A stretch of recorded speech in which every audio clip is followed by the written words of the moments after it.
ಕಳೆದ 2 ತಿಂಗಳಿಂದ ಸತತವಾಗಿ ಈ ಭಾಗದ ಕಲ್ಯಾಣ ಕರ್ನಾಟಕ ಭಾಗದ ಸತತವಾಗಿ ಮಳೆ ಸುರಿಯುತ್ತಿರುವುದರಿಂದ ರೈತರು ಕಂಗಾಲಾಗಿ ಹೋಗಿದ್ದಾರೆ. ಅವರಿಗೆ ಕೂಡಲೇ ಎಕರೆಕ್ಕೆ 50,000ರಿಂದ 60,000ವರೆಗೂ ಪರಿಹಾರ ನಿಧಿ ನೀಡಬೇಕೆಂದು ನಾನು ಹೋರಾಟಗಾರರ ಪರವಾಗಿ ನಾನು ಸರ್ಕಾರಕ್ಕೆ ಒತ್ತಾಯ ಮಾಡುತ್ತೇನೆ. ಯಾಕಪ್ಪ ಅಂತಂದ್ರೆ ಸತತವಾಗಿ 2 ತಿಂಗಳಿಂದ ರೈತರು ಕಂಗಾಲಾಗಿದ್ದಾರೆ.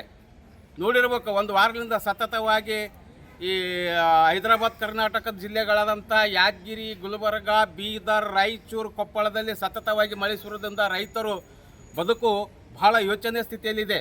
ಸರ್ಕಾರ ಮೊನ್ನೆ ಬಂದು ಸನ್ಮಾನ್ಯ ಸಿದ್ದರಾಮಯ್ಯ ಸಾಹೇಬರು ಬಂದುಗೆಸಿಂದ DC ಆಫೀಸಲ್ಲಿ ಪತ್ರಿಕಾಗೋಷ್ಠಿ ಮುಖಾಂತರ ಎಕರೆಗೆ 8,000ರಿಂದ 5,000 ರೂಪಾಯಿವರೆಗೆ ಪರಿಹಾರ ನಿಧಿ ಪ್ಯಾಕೇಜ್ ಮಾಡಿದ್ದಾರೆ. 2,000 ಕೋಟಿ. ಅದು ರೈತರಿಗೆ ಸಾಲೋದಿಲ್ಲ.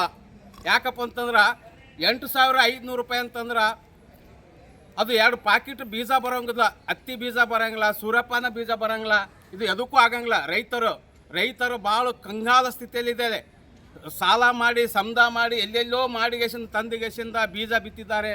ಆ ಕಾರಣಕ್ಕಾಗಿ ಸರ್ಕಾರಕ್ಕೆ ನಾನು ಈ ಮೂಲಕ ಪತ್ರಿಕಾಗೋಷ್ಠಿ ಮುಖಾಂತರ ಸುಮಾರು 50,000ರಿಂದ 60,000 ರೂಪಾಯಿವರೆಗೂ ಅವ್ರಿಗೆ ಪರಿಹಾರ ನಿಧಿ ನೀಡಬೇಕು. ಇದು ನನ್ನ ಮೊದಲನೆಯ ಡಿಮ್ಯಾಂಡ್. 2ನೇ ಡಿಮ್ಯಾಂಡ್ ಏನಪ್ಪ ಅಂದ್ರೆ ಬೆಳೆ ವಿಮಾ ಮಾಡಿದ ರೈತರಿಗೆ ತಕ್ಷಣದಿಂದ ಕಂಪನಿಯಿಂದ ಅವರಿಗೆ ರೈತರ ಖಾತೆಗೆ ವಿಮಾ ಹಣ ಬಿಡುಗಡೆ ಮಾಡಬೇಕು. ಮತ್ತು ಮಳೆಯಿಂದ ಮನೆಗಳು ಕಳೆದುಕೊಂಡಿರ್ತಕ್ಕಂಥ ಜನರಿಗೆ ತಕ್ಷಣದಿಂದ 1 ಲಕ್ಷದಿಂದ 2 ಲಕ್ಷದವರೆಗೆ ಅವರಿಗೆ ಪರಿಹಾರ ನಿಧಿ ನೀಡಬೇಕು. 2ನೇದಾಗಿ ಈ ಜನಪ್ರತಿನಿಧಿಗಳು ಅವರು ರೈತರು ಬೆನ್ನೆಲುಬು ಅಂತಾರೆ. ಅವರು 3 ತಿಂಗಳಿಂದ ಅಥವಾ 4 ತಿಂಗಳ ಪರಿಹಾರ ಅವರು ತಮ್ಮ ಮಂತ್ಲಿ ಬರ್ತಕ್ಕಂಥ ತಮ್ಮ ಪಗಾರದಲ್ಲಿ ರೈತರಿಗೆ ಅವರಿಗೆ ಪರಿಹಾರ ನಿಧಿ ನೀಡಬೇಕು. MLA, MP, ಮಿನಿಸ್ಟ್ರು 3 ತಿಂಗಳದ ಪರಿಹಾರ ನಿಧಿ ನೀಡಬೇಕು. ಇನ್ನೊಂದು ವಿಶೇಷತವಾಗಿ ಈ ಹೈದರಾಬಾದ್ ಕರ್ನಾಟಕ ಏನು ಪ್ರದೇಶ ಅಭಿವೃದ್ಧಿ ಮಂಡಳಿ ಅದಲ್ಲ, ಯಾವುದಕ್ಕೋ ಖರ್ಚು ಮಾಡ್ತಾರೆ. ರೈತರಿಗೆ ಪರಿಹಾರ ನಿಧಿ ಕೊಡ್ರಲ್ಲ, ಯಾಕೆ ಕೊಡಂಗಿಲ್ಲ? ರೈತರ ಬೆನ್ನೆಲುಬು ಬಂತೀರಿ ನೀವು ಎಲ್ಲ. ರೈತರ ಬೆನ್ನೆಲುಬು ಮುರಿದು ಹೋಗ್ಯದ.